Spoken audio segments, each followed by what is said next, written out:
Vous êtes là, excusez-moi, je ne vous avais pas vu. Voulez-vous faire avec moi, dans ce château que j'aime, le tour, disons, du propriétaire? Non, non, ne me dites pas non, vous êtes piégé, vous êtes d'accord. Alors, puisque nous sommes d'accord tous, allons. Notre plus ancien document, c'est ce dessin qui est daté de 1612. Il représente un dessinateur en train de dessiner. Et quoi donc? Le château, pardi. C'est pas l'arroseur arrosé, non, mais c'est le dessinateur dessiné. Ici, à Villebois, on dit qu'on se promène sur les fossés. En fait, il n'y a plus de fossés depuis belle lurette. Mais on se promène toujours sur les fossés. La muraille du château s'allonge tout autour de cette butte. Ah, elle n'est pas jeune, fille de garce. C'est une gaillarde du XIIe siècle, avec ses 7 tours, dont une s'est perdue corps et biens au fil des siècles, mais qu'on est peut-être en train de retrouver. Jusqu'en 1980, elle étouffait sous le lierre, cette muraille, un salaud de lierre qui faisait éclater ses jointures. Or, depuis 1981, les étudiants de France et d'Europe qui rejoignent nos chantiers de l'été ont mis le lierre à bas et à mort. Le vieux salaud crève. Grand bien lui fasse. Quand, en 1920, la famille de Fleury s'installe ici, le fils Jean Aussol sculpte sur une large pierre nos armoiries. L'aigle à 2 têtes, oui, comme chez Jean Cocteau. Puisque vous avez frappé, je vous ouvre. Face à vous, c'est la chapelle que nous visiterons tout à l'heure. Et voilà la tour carrée, surnommée Dieu sait pourquoi, la tour du nain. Peut-être parce que l'on accède à son escalier intérieur en courbant très bas les chines sous la voûte. Peut-être. En grimpant ce petit escalier de terre, nous franchissons les siècles pour déboucher sur la vaste terrasse du château neuf. Je veux dire le château Louis XIV, celui du maréchal de Navaille. Franchement, ici, le panorama s'étend à 20, voire 30 kilomètres. À l'ouest, c'est l'Angoumois, à l'est, c'est le Périgord. Un mot sur le maréchal de Navaille. C'était un militaire austère et sa femme, née Suzanne de Baudéan, bien plus encore. Responsable de la bonne tenue des demoiselles de la reine à Versailles, cette bonne et pieuse dame remarqua un jour que le fringant roi Soleil Louis XIV passait par une petite porte dont elle avait la garde pour venir nuitamment courtiser une de ses jeunes filles. Horriblement choquée, elle fit murer le passage. C'était une gaffe. Le soir même, le roi se cassa le nez qu'il avait bourbonien sur la porte, ravala sa colère et, à la première bévue du maréchal, renvoya le couple Navaille à Villebois, où, sur les ruines du château médiéval acheté aux Épernons, il construisit un château neuf, le nôtre. Dans la cour du château, et nous travaillons tous ensemble avec l'association Rempart, qui, depuis 10 ans, nous aide à rénover les murs de notre château médiéval. C'est un travail qui vous intéresse, puisque parmi vous, il y en a un qui est là depuis 8 ans, et il y en a un qui est là depuis 5 ans, hein, et j'espère, mon cher Nicolas, tu seras là pendant longtemps. J'espère aussi. Voilà. Et c'est cela. Ce travail, nous l'avons commencé il y a 10 ans avec Frédéric Didier, que tu connais bien, oui, hein, qui depuis a fait son chemin et il a gravi les échelons, la hiérarchie du métier d'architecte, et le voilà devenu directeur architecte de l'aile nord du château de Versailles. Il fallait le faire, hein? Oui. Tu ne crois pas? C'est sûr. Mais enfin, nous avons gardé de lui un si bon souvenir qu'il est agréable de rappeler les premiers temps de ses premiers travaux. Car lorsque nous avons commencé le travail sur les murs du château, il n'était pas beau. Elle n'était pas belle, la muraille des Lusignan. Elle n'était pas belle. La muraille des Lusignan, que vous voyez là, elle était couverte de lierre, d'arbustes, de végétation diverses, qui encore s'enracinent et essayent de reprendre ce qu'on leur a volé. Les travaux ont commencé donc il y a 10 ans par l'extrémité ouest de la muraille et petit à petit, nous avons avancé, on peut dire en chantiers annuels, pour arriver à la tour ouest, la tour numéro 3, la tour ouest, qui elle était en parfait état à l'extérieur, mais qui à l'intérieur avait été largement ruinée par les ans. Cette tour rénovée, remontée, les escaliers renouvelés et le chemin de ronde rendu accessible, l'idée est venue à la municipalité et en particulier au docteur Fougère qui rêvait de cela, de donner à cette tour ouest une toiture. Et, excellente idée, on a proposé au lycée technique de Sillac de mettre dans son programme la construction de cette charpente médiévale en programme pour l'année 90-91.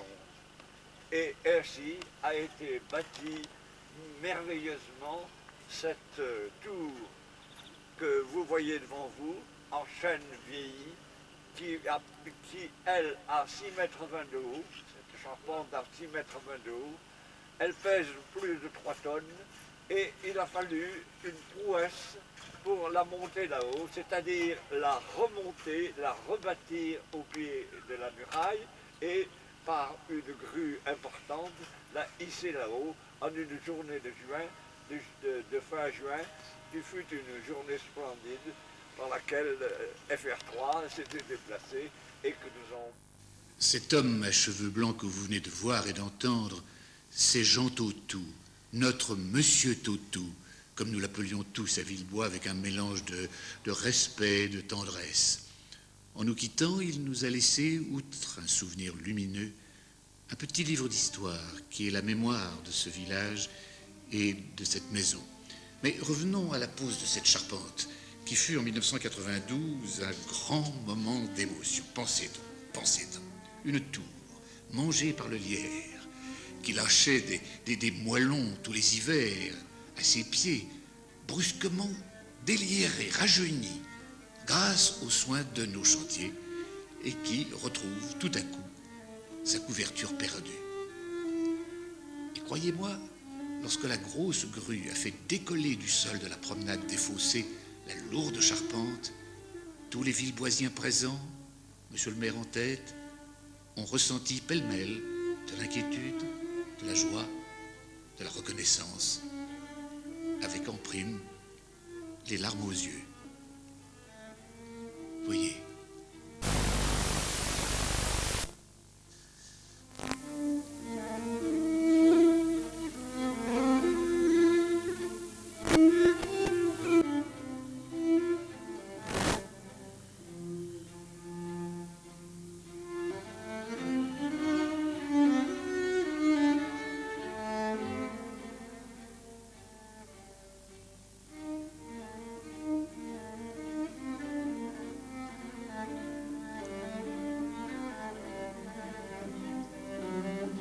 C'est un travail de précision, n'est-ce pas ?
Enlevé, c'est pesé.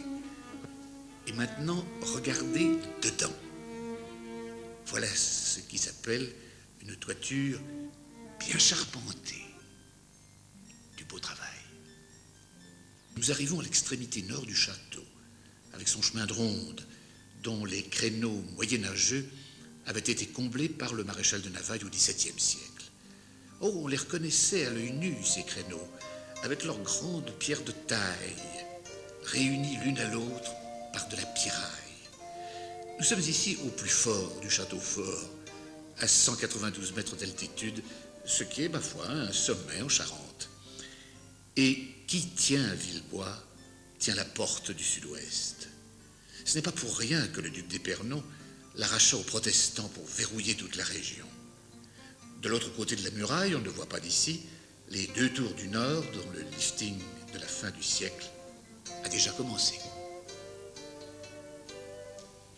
Lorsque j'étais enfant, je me souviens avoir rencontré des vieux de ce pays qui avaient été à l'école du château, l'école libre, construite au XIXe siècle dans l'enceinte de cette muraille. Et la petite tour de l'ouest où nous sommes actuellement a servi vraisemblablement de chambre bien modeste, à un enseignant de l'époque. Ma grand-mère l'avait aménagée à mon intention dans les années 35 et j'ai pu y rêver tout à loisir à la belle au bois dormant. La porte du Périgord, elle est ici. À l'époque noire de l'occupation, la fameuse ligne de démarcation qui coupait la France en deux passait à 6-7 kilomètres de chez nous, en Dordogne.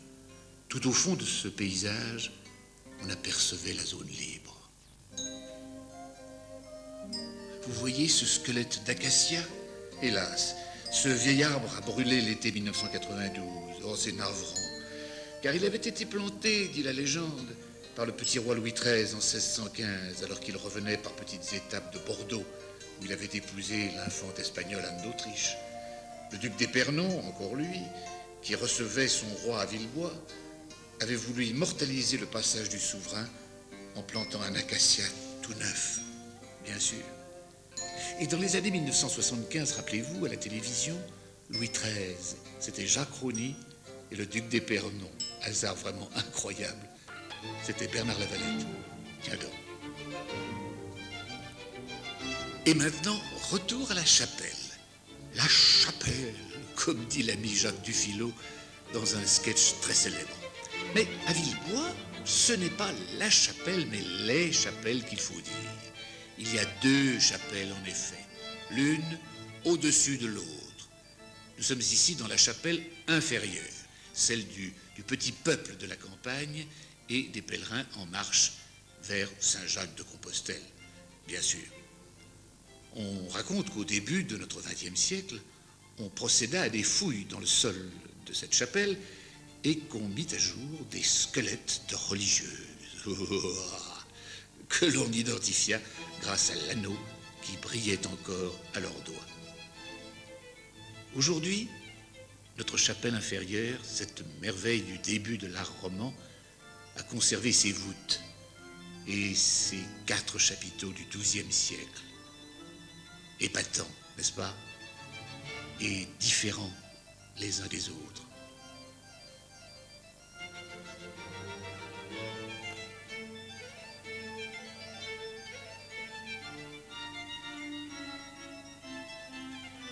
Celui-ci, un épi de blé, peut-être, qui chante un hymne à la nature qui semble aujourd'hui un peu païen. Oh.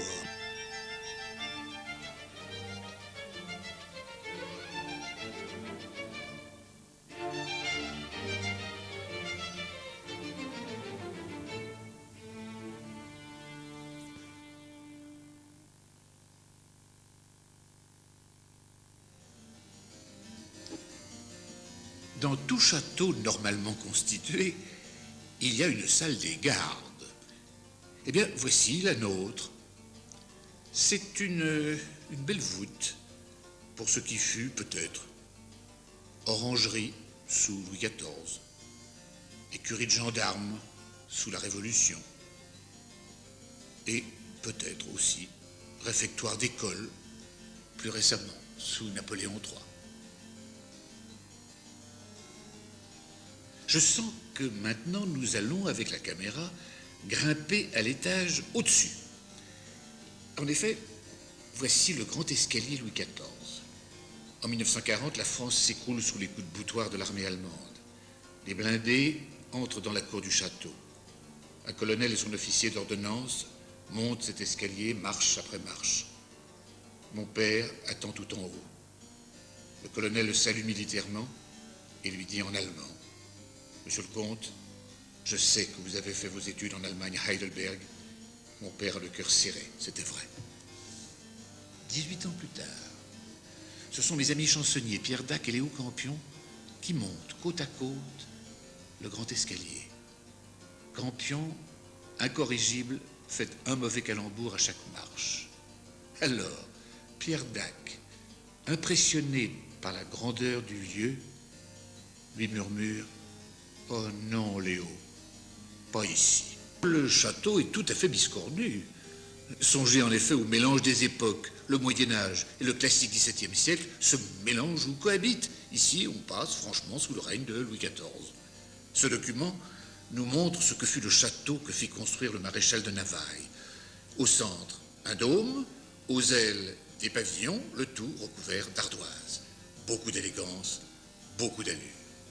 Hélas, en 1822, un dramatique incendie, accidentel bien sûr, ravage l'aile est, ainsi que le dôme central, et il ne nous reste plus aujourd'hui que toute l'aile ouest avec son seul pavillon. Et c'est mutilé que le bâtiment parviendra en 1914 entre les mains du docteur Maurice de Fleury de l'Académie de médecine. Et maintenant, les visiteurs au salon. Un salon qui est en quelque sorte notre petite galerie des portraits. Sur la bibliothèque, vous voyez le buste de mon arrière-grand-père Armand de Fleury, professeur à la faculté de médecine de Bordeaux. Et vous le voyez en grande tenue. Au-dessous, c'est Maurice de Fleury, mon grand-père, lui qui a acheté Villebois en 1914 et qui est accroché ici un petit peu partout dans ce château. Et sur le mur du fond, vous allez voir la galerie des portraits de tous les Épernons. À tout seigneur, tout honneur, Jean-Louis de Nogaret de la Valette, le grand duc d'Épernon, le voilà, intelligent, brillant, mais également odieux, compromis probablement dans l'assassinat d'Henri IV.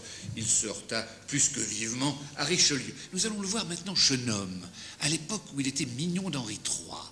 Sous le portrait, il y a un quatrain qu'on ne voit pas ici. Regarde le portrait d'un duc très généreux, sage, loyal, constant, ennemi de tout vice. Qu'il soit donc honoré des hommes vertueux, la fortune sur lui n'éclate sa malice. Oui, enfin, les enfants du duc, eux, nous paraissent assez polichons. Voilà Henri de Foix, suivi du cardinal d'Épernon, un curé dans la famille, ça a toujours fait bonne impression. Bonjour, bonjour monseigneur. Impression redoublée si l'on arrive à caser la petite sœur chez les religieuses. Bonjour ma sœur. Et nous terminons par le fils aîné, Bernard de la Valette, je dis bien de la Valette, deuxième duc d'Épernon par conséquent, qui, dans les années 1660, vendra le château de Villebois au maréchal de France et duc de Navailles. Navailles, eh bien justement, le voici. C'est lui dont je vous ai parlé déjà, le gaffeur sous Louis XIV, à qui nous devons, heureusement, notre château au grand siècle. Lui n'aura pas de successeur intéressant et Villebois passera après lui de main en main jusqu'à la Révolution. Voilà mon père, Jean de Fleury.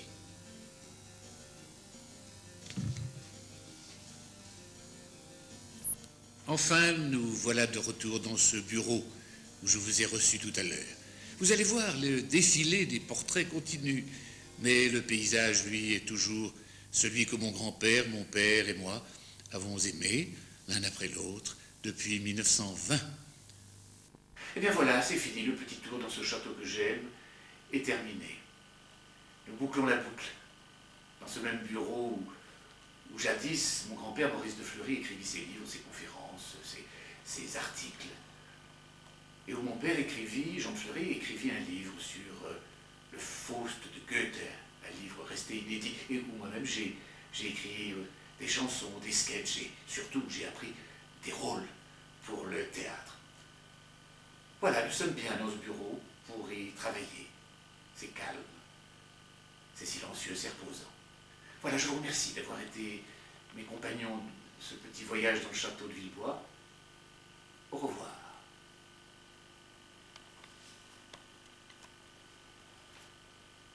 Alors, non, non. Oh, non, non, c'est pas fini, monsieur le magicien. Pouvez-vous retirer le mot fin? Oui, j'ai encore quelque chose à vous proposer. Vous avez fait des images superbes sur le château la nuit. Vous pouvez les mettre? Le mot fin, il est parti. Bon, alors, pour ces images, allons-y, c'est magique.